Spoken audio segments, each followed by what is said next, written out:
You're listening to For the People with Judge Herb Dodell. With experience as a prosecutor, defense attorney, and civil litigator, Judge Dodell has presided over 10,000 cases and tried nearly 100 jury trials in both state and federal courts. On this podcast, each topic is a case where he serves as judge, guiding listeners through the facts, history, and legal principles while upholding strict rules of evidence. Guests' insights must meet legal standards, leaving the final verdict up to the audience based on the law and principles presented. I present to you Judge Herb Dodell. Well, welcome to our very first visual podcast. And we are doing welcome.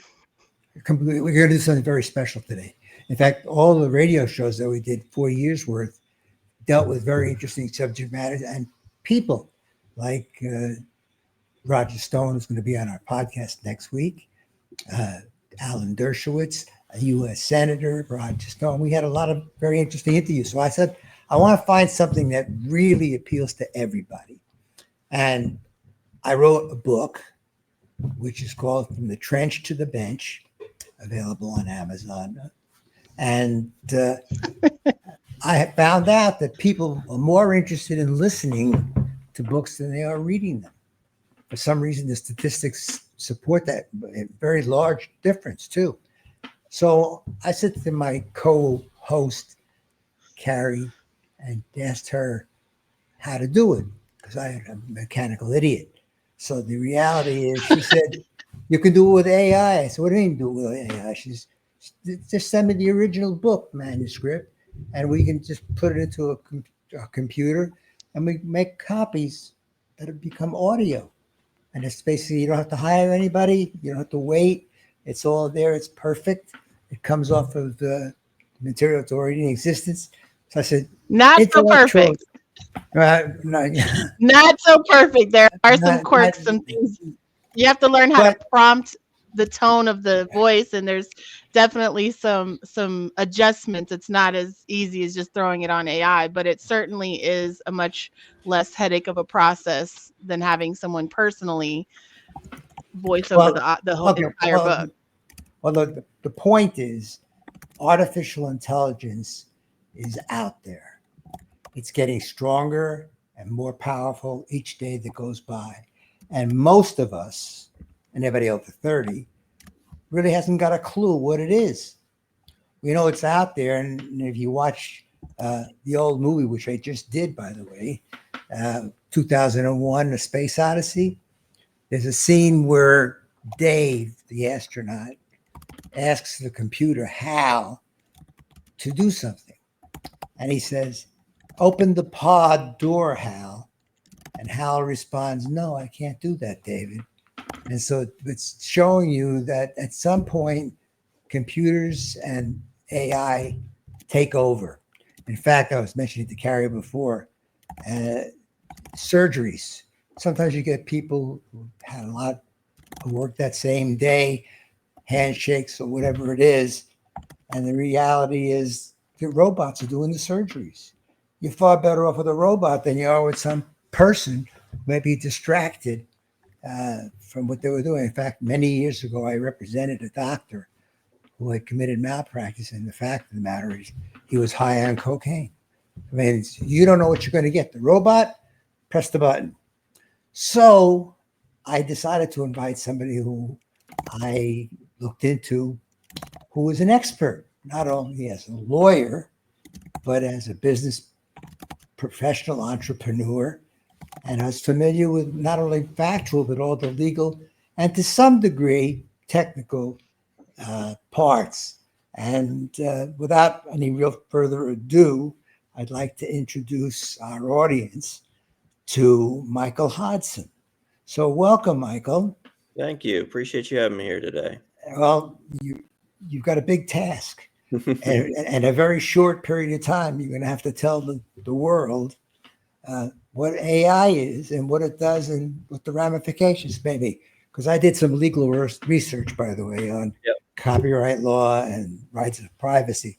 I went to a lot of old articles and cases to determine where are we? Where are we going to go? So that's what we're going to ask you to do for us today. So tell us first who you are and what you do. Sure. So my name's Michael Hodson. I've done a variety of things in life. So like you, I'm a lawyer, or I was a lawyer. I escaped a while back, but these days I'm running a company called Spicey.AI, and we are working with adult content creators and doing their personalized AI chatbots. And so their fans can subscribe, and we clone the creators' voices, and we do a long personality quiz to kind of get as much of their personality as we can. And then the fans, 24 hours a day, 7 days a week, have access to talk to their favorite, content creators' authorized chatbots. And the replies come back in the creator's voice and as much as the personalities we can assume from the stuff that we get from it. And it's just a way for fans to interact with a facsimile of the content creator that frankly they're not going to ever have personal access to. Okay, well, I'm going to ask you some technical questions, Sure. and just looking for basic general responses. Don't Sure. need to go into detail. I'm not incredibly technical, so this will be perfect for me. We can keep it at the normal level. Well, first of all, tell us what the purpose of AI is. So the stuff that everybody's been playing around with so far, ChatGPT, Google's Baird, some other stuff, they're called large language models, and they basically take literally billions, if not trillions, of pieces of information from a variety of sources, mostly off the internet, and they're trying to create a composite intelligence is kind of the key word in AI, whether it's actually intelligent or not, but it's trying to create a facsimile of a communication tool. So if anybody has played with ChatGPT or Gronk on the Twitter X platform or on Instagram, everybody's got an AI now where they can go in and chat. The conversation you're having with that entity is basically as close to this facsimile as you can get to an intelligent person that's talking on the other side. And so the core thing we're looking for right now is just good quality, engaging conversation with somebody that actually knows something about the topic. Well, and some of the material that I looked at, it made the comment that the AI instruments have the ability to reason. Mm-hmm. What does that mean?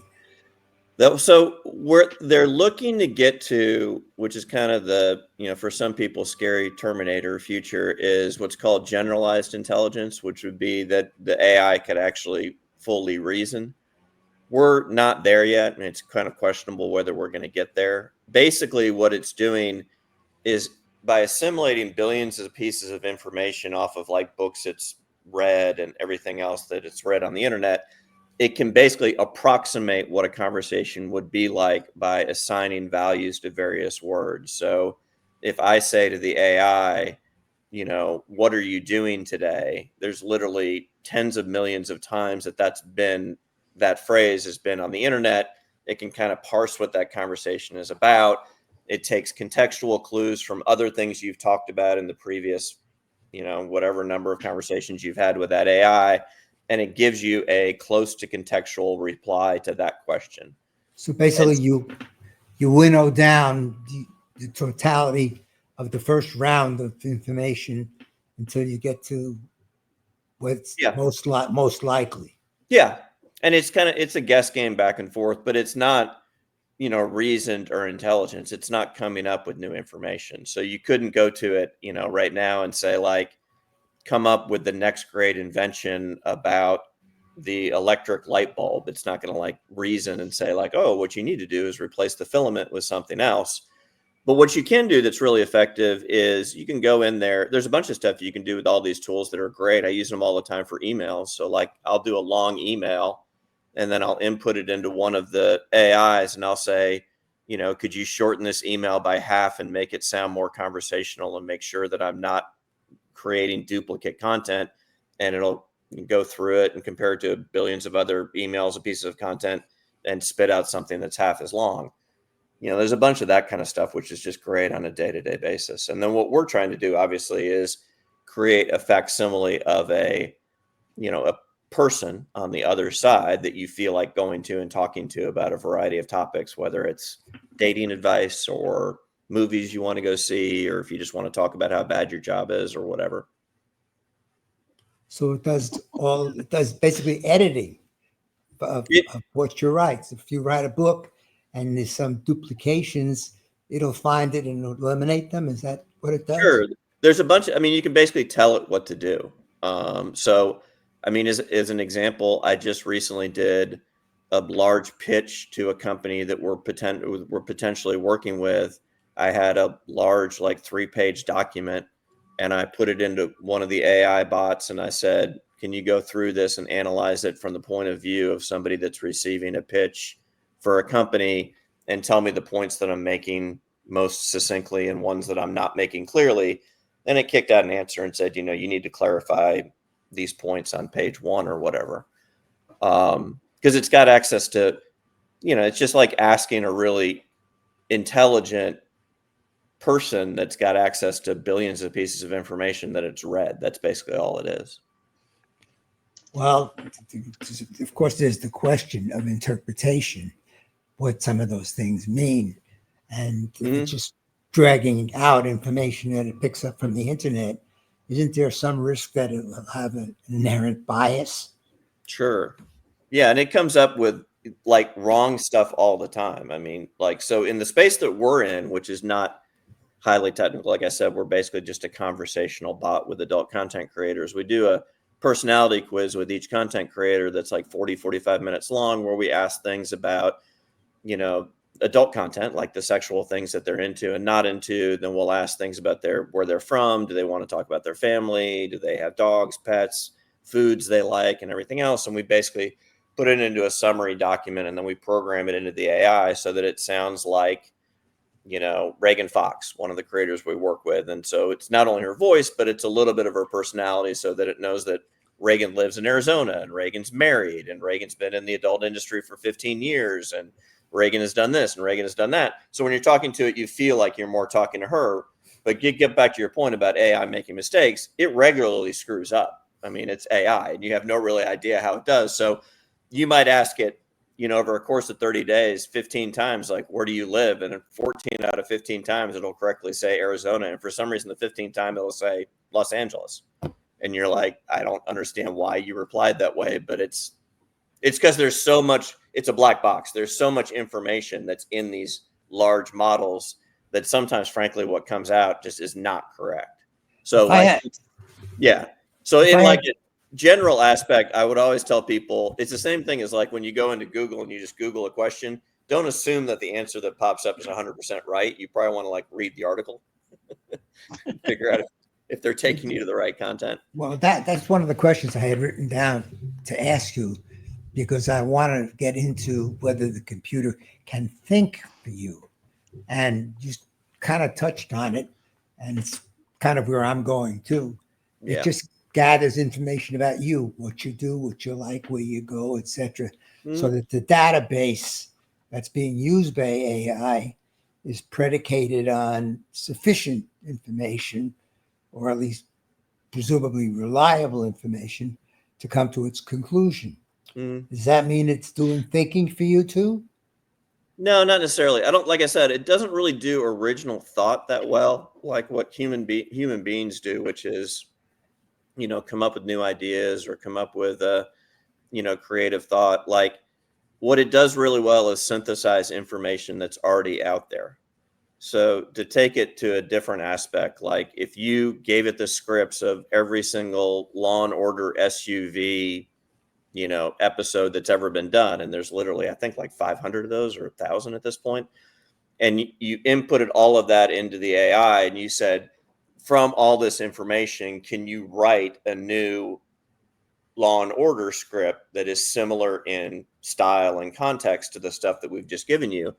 It's going to kick out a pretty good script of a Law and Order episode, but it won't be anything particularly new and original. It's just going to synthesize a bunch of information and realize in the beginning, somebody gets murdered, then somebody gets arrested in minute 20, and then at minute 40 there's a twist, and at minute 50 they go into court and it's solved. And they take all that information and they've got all the dialogue, and it'll come up with something that's fine, but it's not going to be, incredibly original or new. It's not going to come up with like the newest cool Law and Order plot twist ever. It'll be kind of like a combination of what it's read. Well, now I'll ask you So the legal question first. And doesn't that sound a little like Ask plagiarism? a question, Judge. So basically, how would you describe your company? What you do is turn it into like a chat. Like if you were to go to a company and they have their chat bots, it's kind of the same thing. You just do it with adult creators. Correct. Yeah. So like the subscribers on our Any thing would answers? be, like on our subscribers, we've got 15. We're actually about to relaunch our thing in the next few weeks. We're currently in a process of relaunch, and I think we're going to have 22 to 25 creators. And you subscribe and you buy minutes of conversation with them. And then if you want to talk to Reagan Fox, or you want to talk to Rachel Cavalli, or the other ones that we've got in there, they've officially licensed their stuff with us. They're on profit splitting agreements with what we're doing, so they benefit from it directly. And then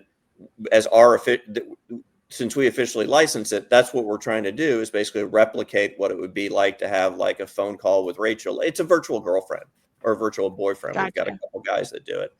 And so it'd be no different. Like if your girlfriend or boyfriend is on a trip 3,000 miles away and you feel like picking up the phone at 11 o'clock at night and saying, my work stunk today, let me tell you about it. And then it's going to reply about, hey, you should keep with it. Work will be fine. Da, da, da, da, da.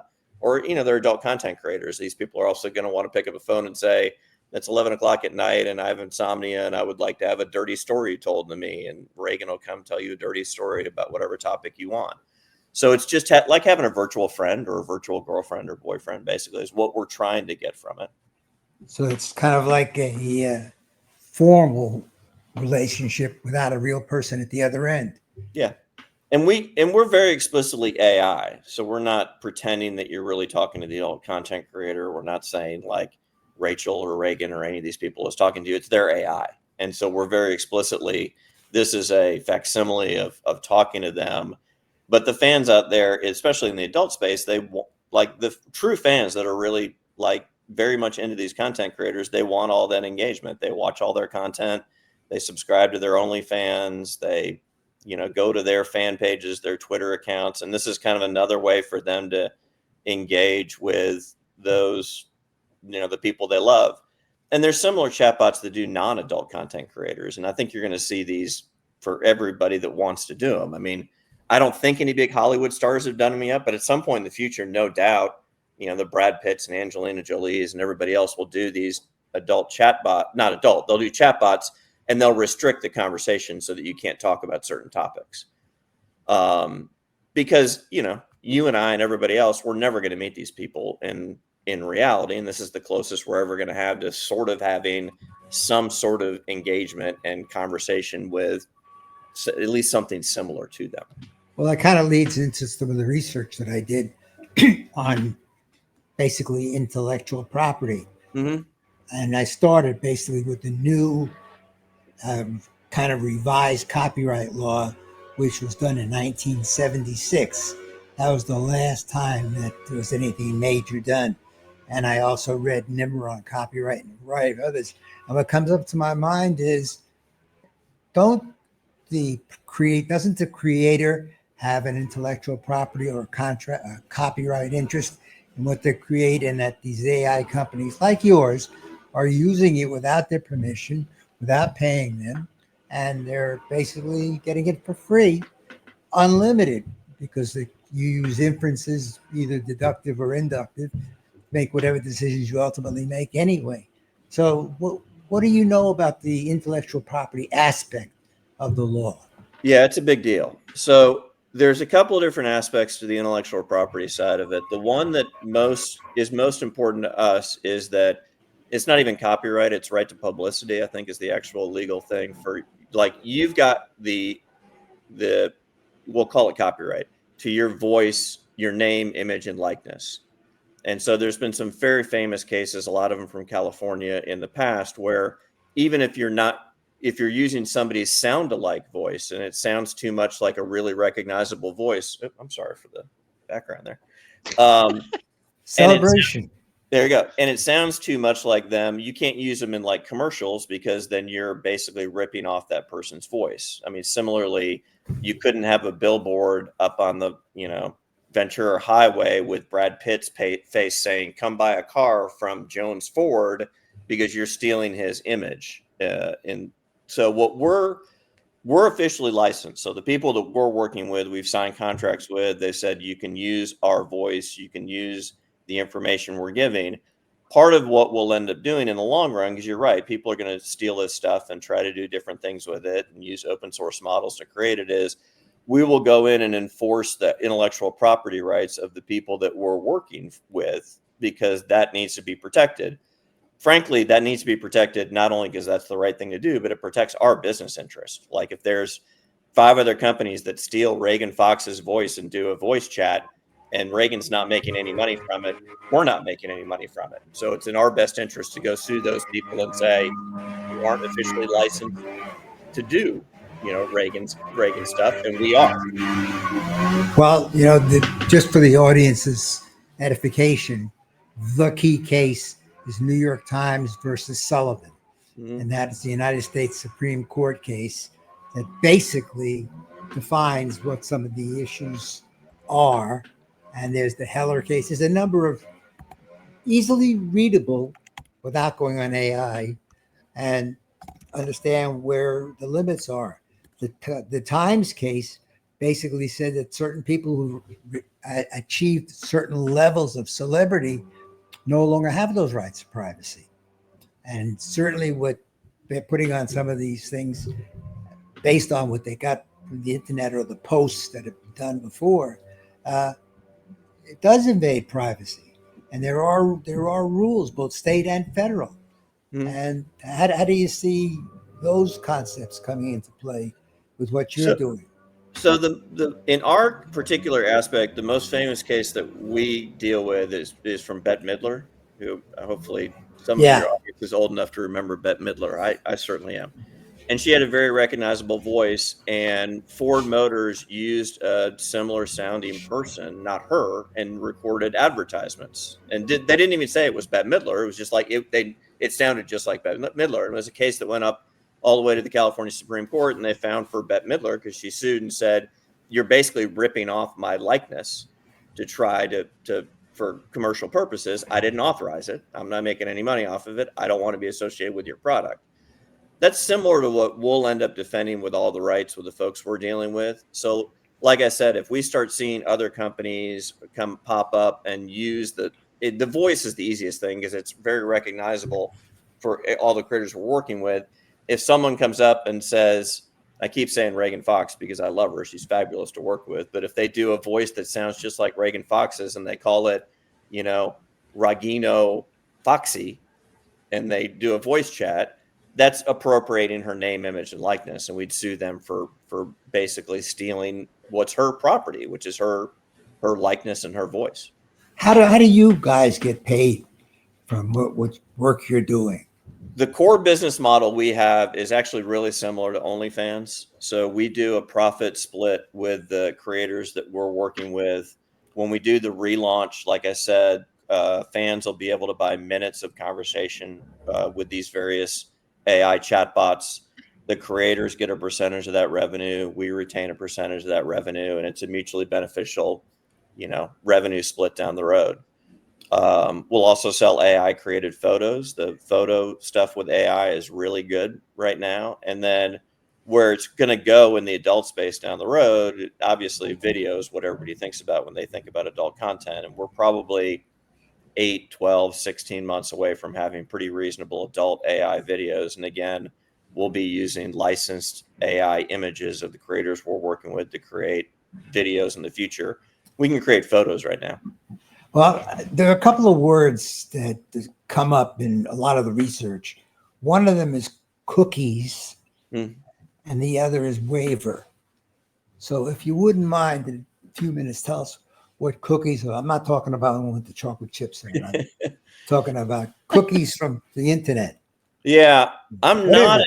I'm not an expert on the cookie thing from other than stuff I've read, similar to you probably. So when you go onto various websites, and I think there was federal legislation not too long ago that makes websites disclose whether they're using various cookies on the website. But what they're doing is they're tracking all of the pages and things that you're doing on that website. And so that's the reason this has happened to all of us. I'm sure you've gone to Amazon and you've browsed around for socks or whatever, and you've looked at 5 different types of socks, and then you go to Facebook the next week and the ads that pop up all of a sudden on Facebook are for socks. It's because you had a cookie active on your computer that is telling Amazon that you're on the socks pages, and then Amazon can sell that information to third parties. They can use it to tailor what kind of ads you see in the future. So now that's why you go onto websites right now. The first time you go on a website, there's usually something that'll pop up and it say accept cookies or decline cookies, and you can kind of do what you want on it. If you decline, I've heard, I don't know how true it is, that if you decline, they don't let you access to that website. They can certainly not, they can not have you be able to go into certain areas of the website. They can do what they want on it. I mean, it's sort of their decision as a business whether they want to let X or Y happen if you decline them. To some extent, partly they're handy because it'll remember things that you've done. So like when you go back to certain websites and you want like like Amazon's a good example, it knows what you've been to over and over and over again, so that when you like type something in the search bar, it kind of already knows what you're looking for because it's got the information from your past 50 or 150 visits. But nothing we deal with like on our adult AI website really has anything to do with the cookie aspect. What the conversations we're keeping track of internally are those internal conversations that you have with that adult content creator, that bot. So it will remember, last week we talked about my job and I'm an engineer. And so when you talk about it, it'll be like, oh, is your engineering job going well? So if you post something on one of these social media platforms, that now becomes public information for the whole world. Does that sound about right? The big ones like the Facebooks in the world and that kind of stuff, that's probably true. Ours is entirely different because we're not a public social media platform. So the conversations that we're having or our subscribers are having with those AI chatbots are entirely private, because again, we're trying to create the virtual girlfriend experience. So there's no way, for instance, if you logged into our site, there's no way you could see my conversations. Unlike Facebook, where if you follow me or you're my friend on Facebook, you're going to be able to see what I post on Facebook. For our site, none of that exists. It's not a social media site. You're not able to go through other people's conversations. You're not able to access other things. You're kind of siloed into your own conversations with whichever creators you've had. And good. I had seen the word waiver. I know what the word waiver means as a lawyer. And an argument has been made that when you choose to post something, whatever that platform may be, I'm probably not even using the word platform right, but whatever that thing is, Facebook or otherwise, you've waived your rights because you've now made it public and it becomes part of the public domain. You have any thoughts on that subject as a lawyer? That's definitely true, and it happens all the time. And there's actually, in the AI space, one thing that's been interesting is there's been lawsuits by a bunch of different entities suing these large companies that are making these AI models and saying you're using our copywritten material to create these large language models. And some of the social media sites, I think Reddit is one of the bigger ones, has actually cut a deal with some of the big AI companies like the ChatGPTs and the Googles of the world to share the information that people post on Reddit so that the AI models can improve, and they've done licensing agreements with those companies. But yeah, I think generally, like when people are on open social media sites, Reddit or Facebook or Twitter or X or whatever they're calling it now, if they put it out in the public domain to be out there, yeah, it very well could pop up for other things in the future. Would you say that these companies, and I'm using that word pretty much generically, these companies know what you buy, what you pay, where you go, where you shop, and all. Don't they have that information about you because they want to broaden their database for the AI to go to as a resource? Yeah, I don't even know. I mean, they definitely have it, and I don't even know if it's particularly AI related. I think they've had that for a while. Like the Amazons of the world or the Googles of the world have been able to track what pages you've been going to on their website to be able to more accurately target sort of ads they want to sell you. It's a pure money making deal from their point of view. Like they know, like the freaky one. I've had this happen to friends of mine where they've gone onto Google and they've wondered if they were pregnant, and they were typing up Google searches about like symptoms for pregnancy or where do I go buy a good pregnancy test or something like that. And then they go onto Facebook and they start getting pregnancy ads, and it freaks them out. And they're like, what? I don't even know if I'm pregnant. I didn't tell it he was pregnant, but apparently my computer now thinks I'm pregnant. And that sort of stuff has existed for a while. That the AI content is, I mean, it's similar. That the people making these huge models, again, that's not really us. We don't make the models, but they're trying to get more information so that whatever information comes out of their AI model, the chat GPTs of the world, is just better. And better meaning like if I was talking to you and having this conversation, but you were AI, I'd want to be able to have a 45-minute conversation where it was normal and sounded like somebody was interacting with me and having a normal conversation. So And that's you're basically talking to a machine, and you want correct. the machine to answer you using the logic, deductive, inductive, whatever it may be, and you get whatever it spits out without ever talking to a human being. Correct.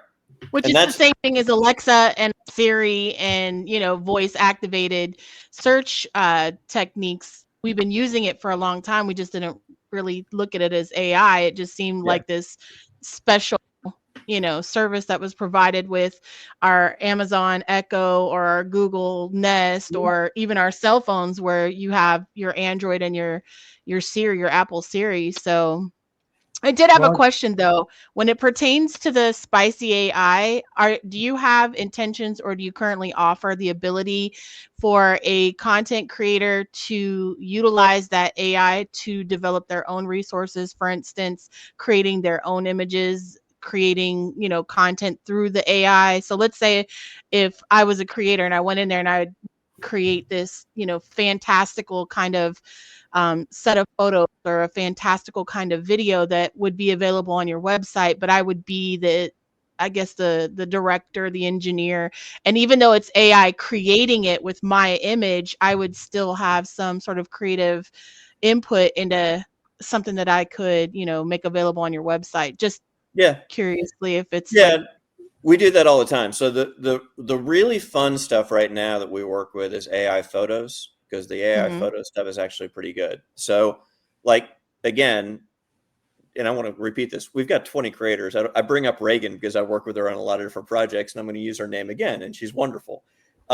Reagan and her husband, Reagan is a tall, striking, dark-headed woman in her mid-40s. And so in the adult space, she's the MILF space. And so one thing we've done with an AI model is she has no tattoos on her body whatsoever, but she wanted to see what she would look like with an arm sleeve tattoo. And she would, she was like, I'm never going to get a tattoo. That's crazy. And I'm certainly never going to get my entire arm done with a tattoo.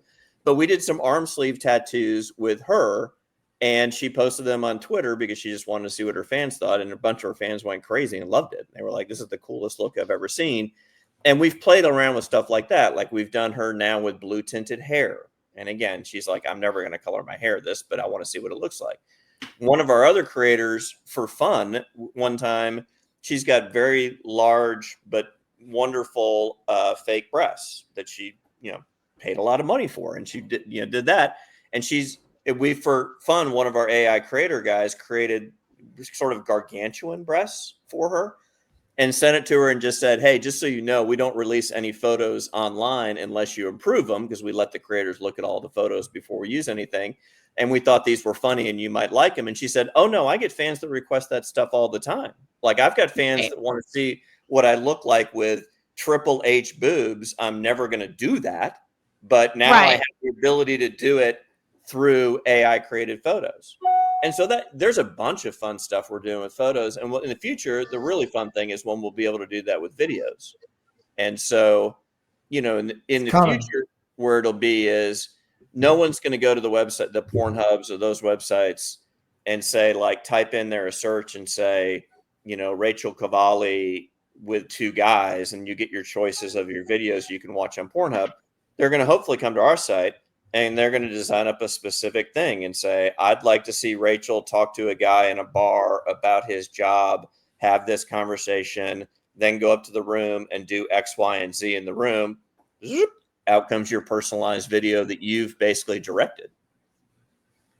Well, it checks a couple of boxes for people that are creators that don't have the ability to travel, or it takes out a lot of the frustration that a lot of people have with the collaborations. It's a lot safer, and the paperwork, if you're creating AI co-star, you don't have to worry about paperwork and IDs expiring, and there's a lot of like technical stuff that happens in the adult industry that make creating content extremely difficult or very expensive, where here's something just in this great idea and boom, it almost creates for you.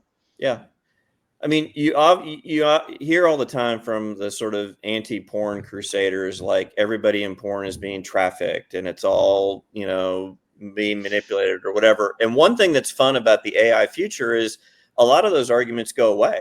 Like you're talking about, like we will literally have porn stars that don't shoot any naked content. Like they never get in front of a camera ever. They're never being quote unquote exploited or whatever conversation people want to have about it. They're just developing their own following, and then they're creating AI created content. And so, I mean, as a very pro, I'm pro porn. I'm in that space. I'm pro, sexual exploration and everything else. I look forward to having those conversations with some of those anti-porn creators and being like, we're the best thing that could ever happen to you, because we're kind of quote unquote stopping actual porn from being shot in the future. We'll have AI created porn. No one's going to go on set. Like they'll be able to create whatever they want to create.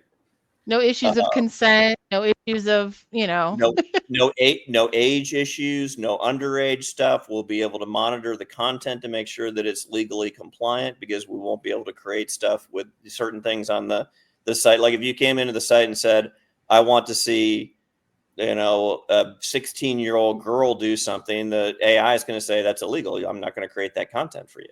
And so there's going to be a bunch of bumper rails that'll be involved with it. I honestly think it's going to be one of the greatest things that's happened in the industry. And then the other thing I have to deal with in the industry is obviously a lot of these creators are worried they're going to lose their jobs because of it, because they're worried about AI created content in the future. And what I've told all of them is, the AI future is happening anyway. Like you can't put your head under the pillow and it's not going to go away. And there's going to be certainly, and if you go on the Google Store or Apple Store, there's hundreds of apps where you can make up your own girl or guy or whatever, and they're fantasy people that don't have any connection to reality, and you can chat with them and do stuff like that. And people will do that. But the core aspect of this industry is no different than the regular movie industry. Like if you're a Brad Pitt fan, you want to see Brad Pitt in the movie. Like it could be someone that looks like Brad Pitt or something else, but Brad Pitt's got a following because it's Brad Pitt. Angelina has a following because it's Angelina Jolie. And in the adult space, Reagan Fox and Rachel Cavalli and Hime Marie and the people we deal with, they've got a following because they've got fans of them. And so I don't think it's fearful at all. Like I think in the future for these adult creators, what they're going to worry about, their primary concern in their business is going to be, how do I increase the people that follow me? Like, let me work on my fan base. Let me get on Twitter more often. Let me get on Facebook more often. Let me go to more conventions. Let me talk to more fans, do more podcasts like you guys are doing. And then the part of their work that's frankly the work part, which is the going on stage and shooting and finding collaborators and dealing with legal issues, that'll all be dealt with in the AI side of it. And so what they'll really need to worry about is keep growing your following, keep being somebody that people want to see or engage with, and then let the AI take over the creation part of it for you. Right. I see AI definitely helping maintain the business aspect so that you can focus on being the star. Sure. Well, I'm going to ask you another legal question. Sure. The term is liability. Yeah. Now, we know there's the Communication Act, which makes the providers of some material immune from any kind of civil liability. You're familiar with the Communications Mhm. Act, I'm sure. Yeah. Anyway, don't you see that you guys are going to be open to many efforts in terms of establishing liability, whether it's for intellectual property, privacy, or otherwise? Don't you see that coming down the road? I see it coming down the road for a variety of aspects. The way we're doing stuff, I'm not particularly worried about because we're on the right side of all those laws. So, like the copyright issues, we only work with licensed people we're licensing with. Like, we're not going to go back and using Brad Pitt or Angelina Jolie. Brad Pitt and Angelina Jolie are not going to appear on our website because I'm not going to want to get sued by their lawyers because we don't have the authority to have them on the website, and I'm not dumb enough to put them on the website. So everybody we're working with, we're on the right side of the law. So I'm okay with all of those laws because they protect what they ought to protect, which is those creators have rights to their images, they have rights to their voices, they have rights to their names, and those laws exist to protect those rights. And frankly, part of what I said, like earlier, we were talking about it. Part of our business model is going to actually be suing companies that are violating our creators' intellectual property rights, and we'll do those lawsuits on behalf of our creators, and that'll be some of the money we'll be splitting with the creators. So if someone steals, someone starts publishing a bunch of AI created images of Rachel Cavalli and puts them all over the place and tries to sell them, we're going to be the company that goes in and says, okay, let's have a lawsuit. How much money did you make? Because that's Rachel's image. Well, let me just kind of follow up and conclude for today. The European Union apparently passed legislation that was somewhat of a limitation on creators. And there's kind of, I guess, related legislation in the United States, but nothing quite as broad as that. What do you see, if anything, in the world of litigation to either supposedly protect one side or the other? I think I would be shocked this Congress, the one that just started today, if we don't get a federal law on basically name, image, and likeness protection for everybody from their AI. Those are like you were talking about, those are mostly state to state right now. Like weirdly enough, one of the best sort of pro creator laws in the country right now is Tennessee. They call it the Elvis Presley law because Elvis Presley's, was buried in Memphis, Tennessee, and they protect his image.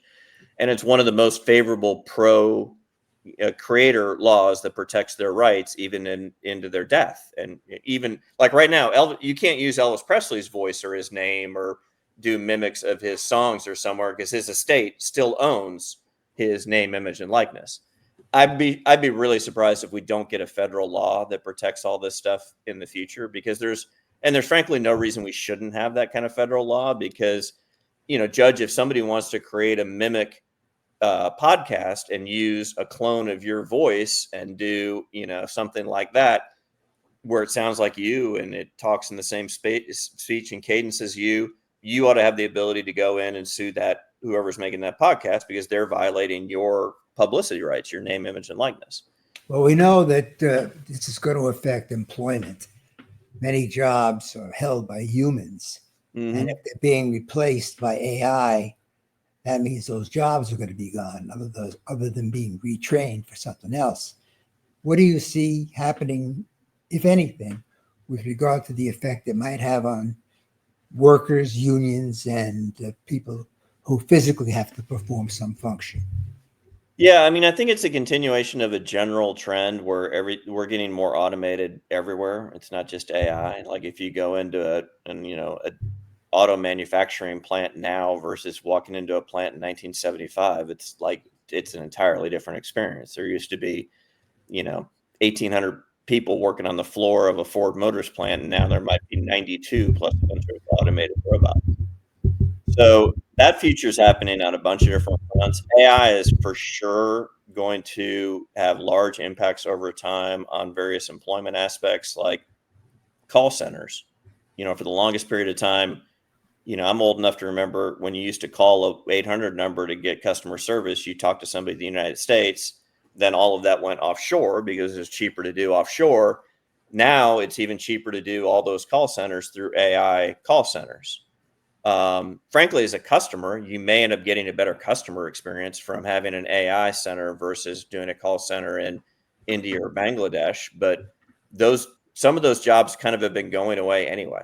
And so there's definitely going to be a continuation in the automation front, AI, some of the stuff that can be, replicated. But then on the pro side of it, AI is going to make a lot of us be able to do our jobs a lot more efficiently.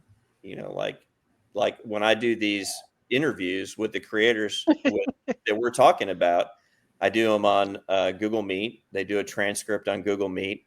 And then I plug it into an AI model and I say, can you give me a 800-word summary of this 45-minute phone call I just did? And it zips out a nice 800-word summary for me that I can then plug in and do the other things that I need to do with it. So that's time I would have had to spend going through a, 18-page document to knock it down to 3 pages. Well, I want to conclude with a kind of an overall question. I know you haven't got a crystal ball, and a lot of AI relies on statistics, and we know that there are variations in terms of accuracy and otherwise. But just give me a kind of offhand opinion as to what do you think are going to be limitations on AI, if any? I mean, the biggest limitation is, like I said, the thing they're talking about when it's artificial general intelligence. And when they say in the AI space, general intelligence, that's when they mean if they created an AI that is to some degree able to reason independently and become its own sort of entity. I have no idea whether that's going to happen. I'm not remotely close enough to technical to know whether that's going to happen. I do know, I mean, we're in a pretty narrow space because we're dealing with chatbots and we're dealing with AI photos and video. The future that I 100% know is coming in our space is that there's going to be AI created video in the next 12 to 18 months that'll blow your socks off. I mean, there's some stuff right now that's actually pretty darn good. I've got some friends that have made some 30-second commercials for companies using entirely AI created video. Well, you just said knock your socks off. If you put socks on, they're going to send you some advertising, right? Correct. They'll do that too. But we're definitely in the video space, in the photo space, we're definitely not far away from, people using their regular home laptop computer. If they want to dive into it, they're going to be able to make movies. 100%. Anyway, I'd like to thank you. This was very, very educational. Very illuminating too, I might say, for those of us who have a hard time plugging in the computer to begin with. This is. I get the call. That's. If you have any questions, how do the people reach you? So our site is Spicey, SPICEY.AI. Right now, like I said, we're in January. We're in a little bit of a hiatus because we're trying to relaunch our site around February 1st. They're welcome. We've got a support email on that website. It's support@Spicey.AI. They're welcome to email us there if they've got any questions about what we're doing. We're excited to be working with the creators we're working with. We've had great experiences with them. They are great folks. I will just make my plug in the space. People doing sex work are doing work. They're paying their taxes and they're doing everything that normal Americans are doing. And the people I'm working with, I'm exceedingly happy that we're working with them and we're helping them create a future for them and their families. And they're actively using AI. And I think a lot of us are going to use AI in a lot of different ways. And these creators have figured out, thank God, they want to work with us to help make their future better. Well, that's kind of interesting. If you're interested people in some of the subject matters, they're covered in my book. It's a plug for my book, by the way. It's called From the Trench to the Bench. And it's basically how the legal system works from the inside. And some of these subjects are covered in that book. It's good reading. And you can always reach us by just going to our website. What's the website address, Carrie? It is dodelllaw.net. Okay. So anyway, Michael, thank you again for this very interesting discussion. Thanks, Judge. Thanks, Carrie. Yes. Thanks so much for joining us. I appreciate it, guys. Are you